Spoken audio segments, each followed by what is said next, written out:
our WX friends out there. It's Sherry Stevens from WXN. Nomination seasons for Canada's Most Powerful Women Top 100 are underway.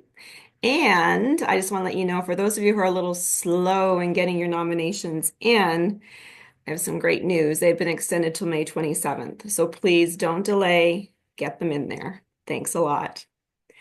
And to show you just how powerful a single nomination can be, I've invited a very special guest with me here today who knows firsthand from a winner's perspective. Brandi Ferenc. Welcome, Brandi. Thank you. So happy to have you here. Brandi is Canada's Most Powerful Women Top 100 award winner, not only once, but twice in the skilled trades category. Actually, it's the CPKC skilled trades category, once in 2022 and again in 2023. Congratulations. Thank you.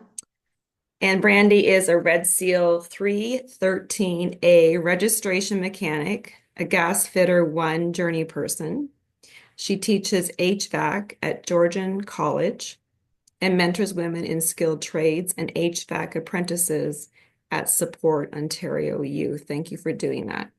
We need more support around that area. So thank you for being a pioneer and getting out there and doing your thing. Thank you. She started her own business in 2023 called Fair Trades Toolbox to work with skilled trades employers, industry leaders, and government on how to properly onboard women into their male-dominated workforce to make it a seamless transition for all parties involved. So thank you. Okay. We want to promote the skilled trades category. So that's why we're here. That's why I wanted to chat with you, because I think it's really important that we do get the word out there. This is one of the categories that we struggle with every year because it's not, how many women are in skilled trades? Not very many. No. Right? And some just don't aspire to it because they think there's a lot of roadblocks, right? Male dominated, et cetera, et cetera, et cetera. So it's really important that we get the word out there, that we showcase these women like yourself that are doing incredible things in this field. Okay. So I'm going to ask you some questions. Are you ready? I'm ready. Okay. The first question is, what 3 words best capture how it felt to stand on the top 100 stage, and why would you choose them? Well, I can tell you the first time I stood on the stage, I think I almost blacked out because it was just so like all of the feels, all of the emotions. The second time I had a little bit more, I still had the goosebumps and everything walking out. But I remember standing up there really vividly the second time. And the very first word when I read this question that came to mind was invincible. Like I stood on that stage and I literally felt like I could have been on top of the world, actually, on top of the earth that day. And the other thing I felt was I felt vindicated. It had been it's a long journey being part of the 5%. In my trade specifically, I'm more like the 0.004%. There's Oh, really? less than 50 women in Ontario with my license out of around, say, 9,800 men. Oh my goodness. So, when you look at, people would say things to you like, well, why would you even bother? Why keep going, right? Like, why get up and go back after you have one of the bad days or things like that? And we have very different bad days than other people and other fields, but a bad day is still a bad day. And winning this award, it just really felt like it was worth it. I felt like, yes, like, I deserve this. And I think it's hard as a woman for us to say that to ourselves. Yes. We always brush it off like, oh, I didn't really do that, or I got lucky, Yeah. Yeah. I hear that a lot. I got lucky, right? But inside, I remember saying to myself up there, I'm not going to get emotional. I was like, I deserve this because I worked for this, Work and hard. I Right? had Yes, no you idea did. any of those days that top 100 might even be at the end of those roads. But I can tell you that being on that stage really made me look back and take that exhale and go, Yeah, like it was worth it, you Yeah. know? And last but not least, in all the same time, I was humbled because I was humbled to be on that stage surrounded by these absolute rock stars in their fields that I don't think I could have rubbed shoulders with otherwise. Right. I think we all run in these very different circles, almost like silos, Mhm. where a lot of times we don't overlap. And one of the coolest things about being part of the WXN family is that we get that. So we get to feed off of all of these other amazing women that are doing all these other things in their fields. But really at the core of it, I think we're all really built with that same fiber, right? We all have that grit Yep. and we all have that determination. And we've all just been through the trenches and probably still continue to do that as we move forward in our career. Yeah, absolutely. I mean, skilled trades, executive leaders, and corporate Canada face the same thing. Maybe not, on the shop floor or in manufacturing, but they do feel the same things that you would feel as well, right? Yeah. When it comes to the male-dominated workforce as well. So, okay, thank you. Second question. Since joining our community, how have other top 100 award winners inspired or uplifted you? This is a great question because I think we, as women, too, I know I found it hard to reach out and be vulnerable and ask for help. And a lot of times, especially in the skilled trades field, you find that you get pitted against each other, right? It's very much a divide and conquer mentality in our industry. In fact, I've heard women say, I have two very close friends who are friends now, but when they started their apprenticeship, they actually didn't like each other and they didn't even talk to each other. It was their male coworkers that kind of poisoned both of them against each other. And we can't do that, right? We need to collaborate. So when I won my very first top 100, I remember the first person I met, I was going down to the lobby on our first night for the cocktail night, Yeah. and Rock, I came Oh, like yeah. charging up in the lobby at me. We took a picture in front of the tree. And, since then, Rock and I have been thick as thieves. And she has actually given me opportunities to network with other people in our industry to really help to try to get my business off the ground That's and get great. a little bit Yeah. more exposure. Hmm. And the other person who I got to meet that same year was Natasha Ferguson or Yeah. Nash. And I Yeah. mean, Nash is, both of them are places where I aspire to be. I even was humbled to be sitting at the table with my sisters, fellow sisters in the trades, because what they're doing is so incredible too. Yeah. So Nash has also been someone who I saw multiple times at other events. And in fact, we went to one event with MPP Don Gallagher. And it was at that event, Nash was like, oh, you know what, Brandi, I'm having a ribbon cutting ceremony. You should come. There'll be people there that you should meet. And these are opportunities I would have never had without meeting these absolutely brilliant women. So I'm just so thankful to have them in my life. And, moving forward, I actually just last month was thinking about our network and that, I'm ready for kind of a next level in my career, a bit of coaching and mentoring Yeah. and support.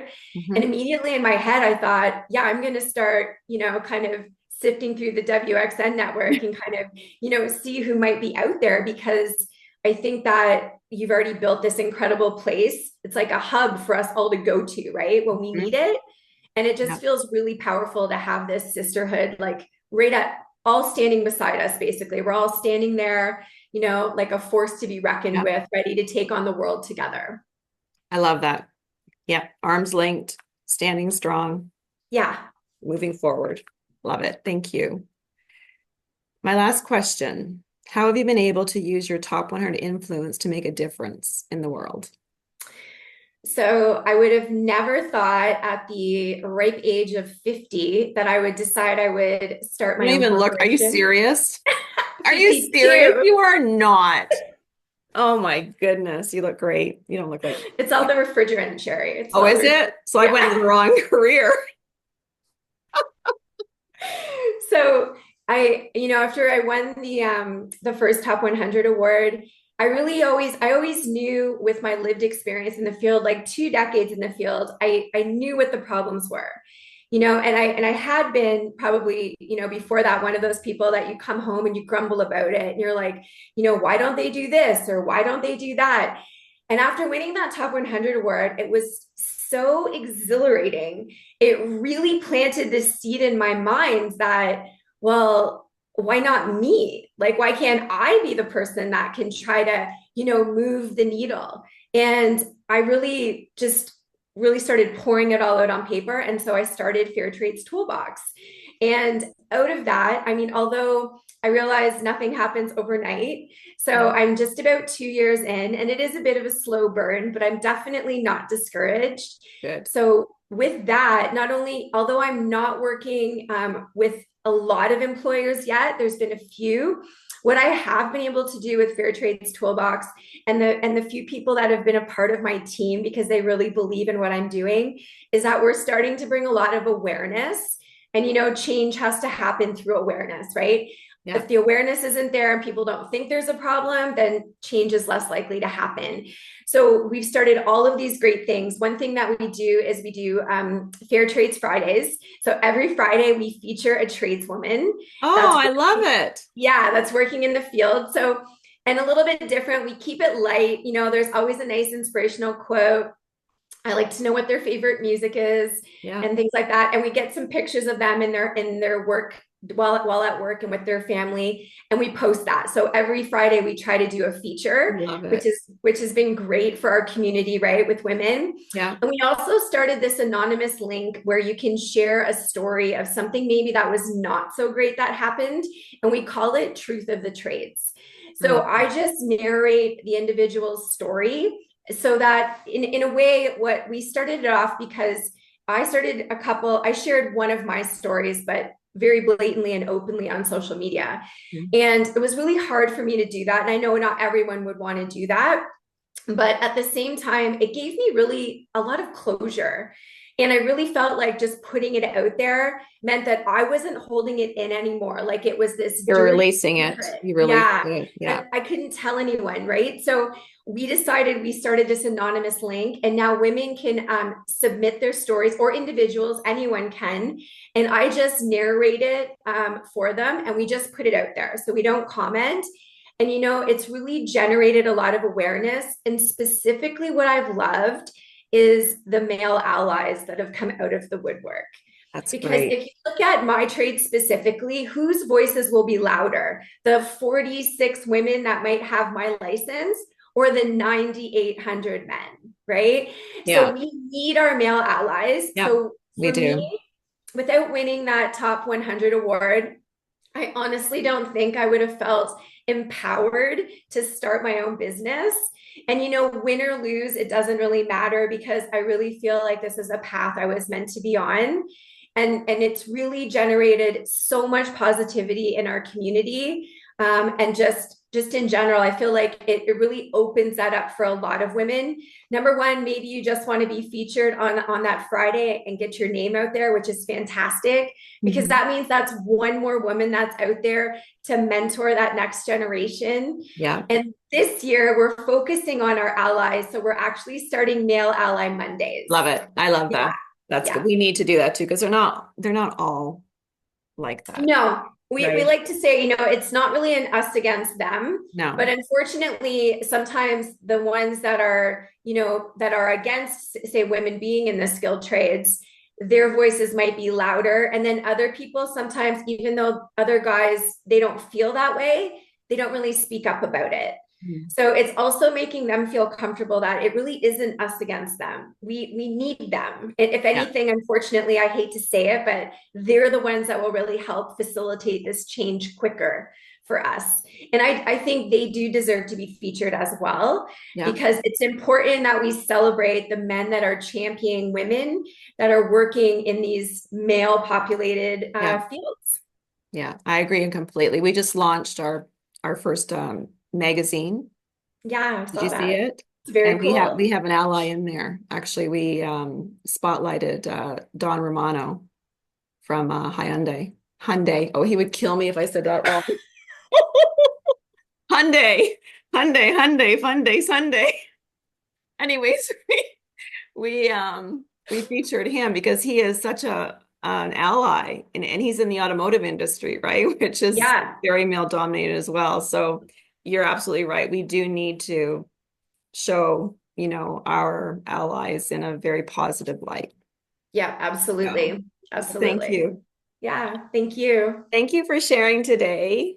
It's so lovely seeing you. Like I said, you're one of my favorite people. Oh, Sherry, thank you so Thank much. you. Thank you, Brandi. And everybody out there, please nominate, especially in the skilled trades industry. We really need more women in this particular industry. Reminder again, nominations are extended, but to May 27th. So please get your nominations in there. For more information, go to wxnetwork.com. Thank you very much, and we'll see you soon. Bye.